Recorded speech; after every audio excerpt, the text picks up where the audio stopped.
Dead by Daylight's random map generation is both a blessing and a curse. It can keep maps fun and unpredictable even after thousands of hours, but it can also create ridiculously unfair situations where you basically lose by default. But how bad can it really get? Well, I wanted to find out, so I ran a contest with a prize of $500 and asked my viewers to send me the absolute worst map examples that they could find. We received more than 100 submissions, and with the help of my DBD expert buddies, Hens333 and AMGC7, we went through all of them. We saw things like this ridiculous area of crows with 16 pallet totals featuring this insane corner that would make any killer cry. Or this wretched shop with only 6 pallets total, where literally half the map was a dead zone with no safety in it. Or this midwich, which only had 3 hooks total on the entire first floor. And of course, halfway through the game, the killer could not hook anyone else. Or how about this killer cider mother's dwelling, which had only 9 pallets in total and none of the usual strong filler pallets that spawn between the structures. And don't get me started with this fracture cow shit. You see this straight tile that has a pallet that is fairly strong and difficult for most killers to deal with? This submission had 5 of them on top of an already disgusting map layout. Yikes. After analyzing many of them and picking the best ones very carefully, we came with the 3 best worst offenders. Let's get to them. Coming in at 3rd place is a submission featuring the Suffocation Pit. Suffocation Pit was by far the most popular map that people submitted, and it's no surprise, it is a very chaotic map that can spawn huge dead zones or have insane middles with many strong interconnected tiles. But our 3rd place goes to this particular submission, which is perhaps the most survivor-sided Suffocation Pit that any of us have ever seen. Our point of view starts on the shack side, and right off the bat we have a generator on a hill with the perfect orientation that forces the killer to come around and allows survivors to use the hill to connect it with other tiles. Right next to it we have a decent filler pallet loosely connected to the shack window, perfectly orientated. Past the shack we find 2 decent filler tiles that would probably give some protection to anyone doing gens in this area. And then we reach this atrocious middle section where we have a short wall jungle gym, one of the strongest structures in the game already, connected to a 4-lane wall, which itself can be run next to another short wall jungle gym, which also connects to the previous hill that we talked about. And if we bounce back, we'll see that the original jungle gym is also right between a double wall window, which wouldn't be too strong if it wasn't interconnecting that gym with another variant gym right here.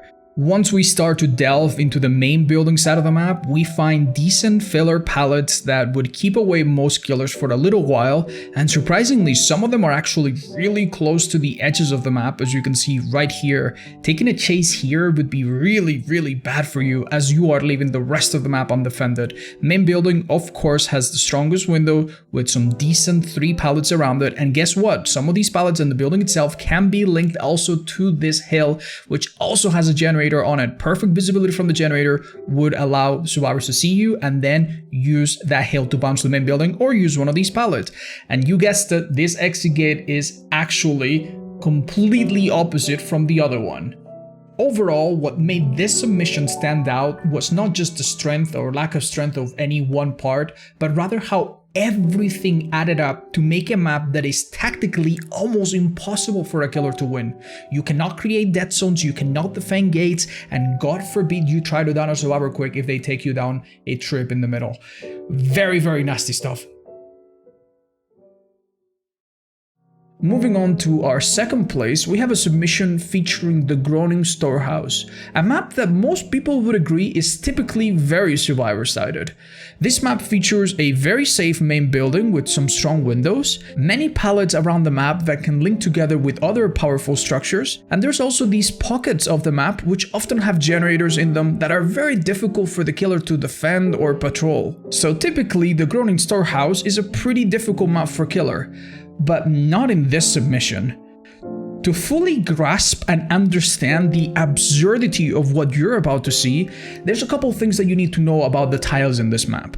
The Storehouse spawns 7 wall structures, 2 in each pocket here and here, 2 on each side of the main building, here, and one of them behind it. Now, what exactly spawns on each of these tiles is pretty much completely random.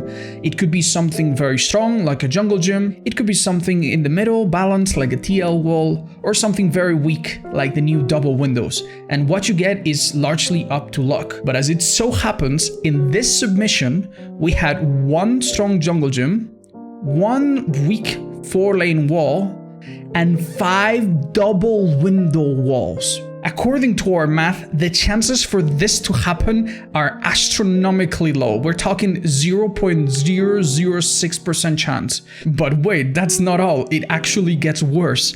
Due to what seems to be a coding bug, the game perceives these double window tiles as a structure with a pallet in it.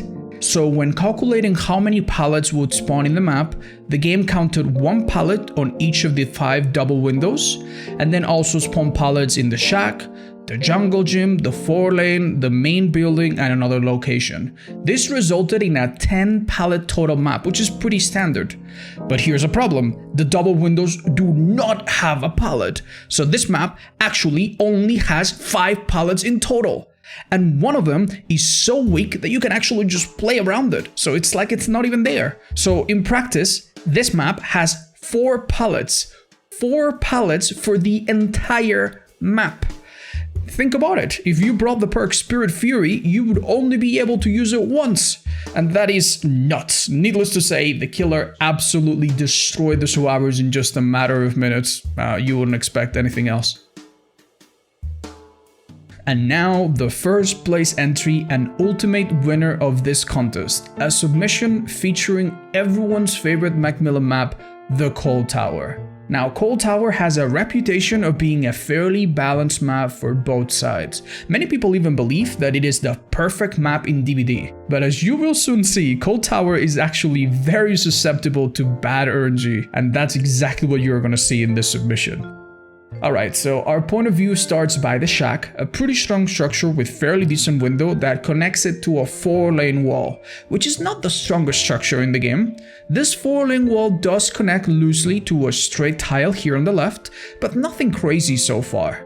The madness begins when we keep going and we bump into this long wall jungle gym with a perfectly placed window, which would be strong by itself, but it just so happens to be directly connected to this trash pile gym. Another really strong tile with a window that itself connects to another filler pallet right next to it, making it even stronger. Not far from here, we reach the main building with a conveniently strong pallet on the back and this ungodly combination on its side. Within mere meters of each other, you have a strong pallet sandwiched by 2 really strong windows, one of which is part of another trash pile gym. And right next to this conglomerate of pallets and windows, we actually had a hill with a generator on it. And the hill is perfectly placed so that survivors can see the killer coming, and if they need to, actually climb it and drop onto safety, while the killer themselves has to be forced around to catch up. Very powerful stuff.